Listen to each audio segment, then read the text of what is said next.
if you can read and you read the title of this video, well, yeah, I missed my bench PR. Now, I haven't missed a bench PR like this in quite a while, but fails do happen. And that's really what I want to come on and talk about it today. So the full video is on my Instagram, BlakeWent1. It's in the link below if you want to watch it. It was a 442. It was supposed to be for 3. I got it for 2. And this is like a first like PR attempt for me in like a while, like something that actually really meant something, right? Like I went for 5 last block, came up short on that one too, which is disappointing. But it's just one of the returns of being ambitious, right? You're not always gonna win. You're probably gonna have less than 50% success rate when you're being as ambitious as I am, right? So I hit 420 for 3 last week, which was a tied PR, and we had a little form tweak, a little form change. I was feeling insane, right? It was supposed to be 442 for a triple. The strength was more than there. The form broke down, right? And so that's why I just want to talk about today. Not exactly my form, but how fails happen. Why do we fail? And what are the few things that you could do with failure, right? So fails happen basically when you're A, not strong enough to push a weight, B, you get in your head too much, or C, something fails you that isn't your strength. And for me, it feels like today it was C. Something failed me that wasn't my strength. I think it was a combination of B and C, to be honest with you. I think I was so hype, so ready to do this that I didn't actually focus on what mattered, right? This new form that I was unlocking. I didn't focus on locking that form in. I didn't focus on just keeping my head straight, right? I brought this bar down super fast, right? Go to my Instagram, watch this video, BlakeWent1, in the description. Watch this video. I bring this bar down extremely fast, which I have not been doing recently, right? But why did I do this? I was so hype. I was so into it, you know what I'm saying? And my bad, it's in the way. But yeah, I was so into this, and somehow I just missed it, right? Like I can't believe it. Like it was really hard to stomach, right? If you see me at the end of the video, I just lay there, I just look up, I'm like, there's no way. I smoked rep 1 and 2. And something I did on the 3rd rep was I let it sink a little extra. I paused it a little bit extra because I was almost being like cocky, I think, right? So I let the bar come down too fast because I was too hyped. I let it sink a little bit extra and I ended up missing, right? So fails happen to teach us something.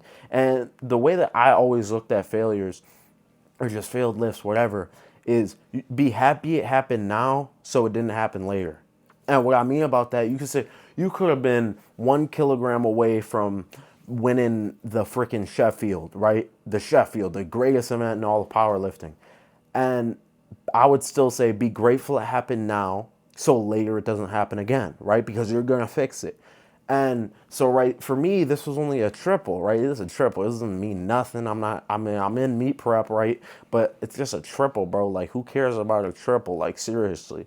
You know what I'm saying? So, yeah, I was not bugging about it that bad, but it did hurt, you know what I'm saying? And so I want to share with you guys a few things that you do after you fail, right? And I'd say there's about 5 things. I'm gonna break down. I don't even know how many I'm about to list off right now, right? So number 1, what you do when you fail, you learn, right? You learn from the failure. You look at the failure, you accept it, and you learn from it. Number 2, you just live with the failure, right? It wasn't much shit you could do. It might have been like a strength error, right? You just live with it. That's just how it is, right? You gotta get stronger. You just live with it. You're not really learning anything from the failure. And in my opinion, these are the worst types of failures, when you have to just live with it, right? Right? Like if you're in the Sheffield, you go 9-9 and somebody beats you by like a dot, or they go world record percentage, right? And they beat you by like a percent or 0.25% of the world record. There's just nothing you can do, right? You just got to live with that. And I think those are the worst types of failures. So if you failed and it's not something that you just got to live with, be grateful, right? If it is something that you just live with, just look back and say, how can I not make that happen next time, right? Look for the next time. But I think that is the worst type of fail, when you just have to live with it. Another thing that you could do from the failure is you could get motivated again. And honestly, from failing this bench press today, I really debated going right back at it, right? My triceps were fried. My shoulders still freaking sore. My delts are freaking sore. My chest was like, I was feeling it everywhere, right? And I really got motivated back up to go with it again. But instead, I decided to take the more learning approach than to just get motivated and go back into it. But the motivation still did come to factor. And it still is a key thing because I'm thinking, all right, I got doubles this next block, right? I'm gonna have this revenge on my mind the whole time. I'm gonna keep this revenge on me. And maybe not, it's not a great thing to always have like, oh, I'm gonna get that person back. But no, like, you see what I'm saying? Like, you hold that little bit of revenge on that lift. Like, it's that little bit of that extra motivation. And maybe that's what I needed, right? Maybe that's that little spark. So maybe when I go into train the next day, I'm gonna train that little bit harder, right? So I got motivated from it. Another thing that you could do when you fail is quit. And this is the worst thing that you could do when you fail, but I see it happen so much. People try weights that they miss and they miss and they miss again. And I know somebody pretty well who was missing a pretty big lift, right?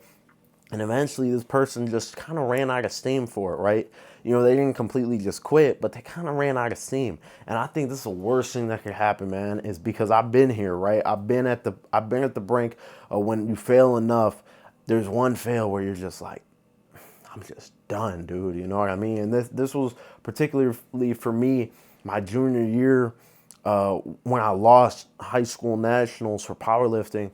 That hit, bro. That hurt really bad, right? That wasn't like a live, learn, whatever, motivate. That was just like a dang, dude. I'm ready to just give it up. But when you're at that point, right? When you're about to quit, is when you could still open your eyes to these other three options that I just said, right? You could still feel like you want to quit, but you could still get motivated from it. You could still just try to live with it. You could still try to learn from it, right? You can move into these other categories even though you feel like you just want to quit. And I think if you ever feel like you just want to quit, I'd reach out to someone, really. Someone who knows more than you. If you ever getting in that plateau and you just hit that, you fail it for like this last time, you're just like, this is the last time. I just can't fail this anymore. Reach out to someone who knows more than you, man. Go ask the big dude at the gym. Yo, if you're the biggest dude at the gym, go DM some random person on Instagram. Write me an email, right? I'll try to help you out. Maybe you're stronger than me. Go write Eddie Hall a freaking email. Write anybody an email. Find advice. I promise you there's somebody better than you at something out there, right? Julius Maddox, best bencher of all time, right? But people could argue that there have been more impressive benches, right? So if I was Julius Maddox, I just keep failing.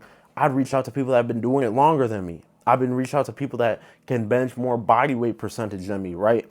So I'm not saying nothing against Julius Maddox. He knows what he's doing, right? He don't need to reach out to people. But if I wasn't in his shoes and I felt like there's nothing else like out there, go to find people that have other areas. You might be the best at this one spot, but go to people that have other areas of expertise, right? But never fall into this thing where you're just about to quit. Always talk to other people. And then probably the last one I'm going to talk about in this video, something that happens when you fail. A lot of times, I see people just get delusional, right? They lie to themselves about why the failure happened. And this is another bad one that I would say just try not to do, right? After I got up from that bench press, honestly, I don't think I was delusional today, and because I could look back at it and I could still have the same opinion, which is that I think I misgrooved the press, right? I still think that I misgrooved the press. That's not changing. That opinion isn't changing. That opinion is still the same. But a lot of people fail like a bench PR like that, man, and they'll just say like, the wind was throwing me off. Like something stupid. I missed to chalk this part of my hand.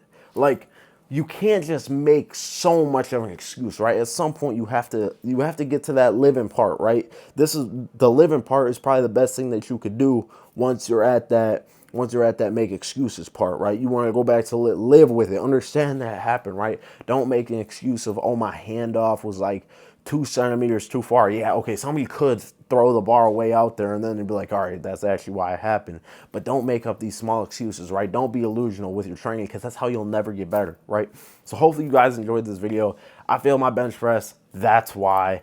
And I really break down how you fail, how to get back from failure, stuff like that. So hopefully you guys enjoyed this video. If you have ideas, go ahead and drop them down below. I got about a 40-minute video coming up soon explaining how I rose to the top, being strongest 17-year-old ever. Be on the lookout for that one. That's going to be a pretty heartfelt video. I just got to find the time where I could sit down with a little notepad, write some notes on it, and film it. But yeah, like, comment, subscribe, guys. And this is Blake Went signing out. Peace.